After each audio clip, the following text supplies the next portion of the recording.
এইটো ভিডিঅ' আছিল শুক্ৰবাৰৰে। এইফালে ৰাতিপুৱা দেখিছেনে বৰষুণ দি আছে। ভাত ভাজি অকণমান খাই মই ওলালোঁ কলেজলৈ বুলি। লগৰজনীয়ে দিলে খেজুৰ। আৰু আজি ইমান ষ্টুডেণ্ট হৈছে কাৰণ আজি আমাৰ এডমিট দিব। আৰু ক্লাছৰ মাজতে অকণমান এণ্টাৰটেইনমেণ্ট কৰিলে এনেকৈ গান গাই পেলাই।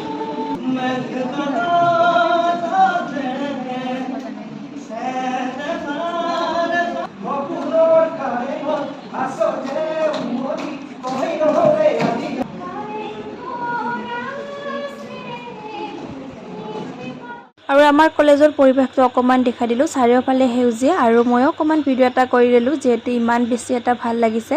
আৰু বৰষুণ যোৱাৰ পিছত কিবা এটা ভালে লাগে। আৰু দেখিছেনে ফুলজোপা। আমাৰ কলেজত দেখিছেনে খেজুৰৰো গছ আছে, ইমান ভৰি ভৰি লাগি আছে। মই দুটামান বিচাৰিলোঁ বাৰু, ঘৰত যাই পেলাই ধুব লাগিব। আৰু এইফালে খালোঁ আইচক্ৰীম। কি ৰিয়েকশ্যন চাব গাইছ। আৰু তাই মই অহা দেখি দেখিছেনে এনেকুৱা ৰিয়েকশ্যন কৰি আছে। আমি ক'ৰবাৰ পৰা আহিলে তাই এনেকুৱা কৰে। বাৰু আজিলৈ ইমানে আছিলে। বাই।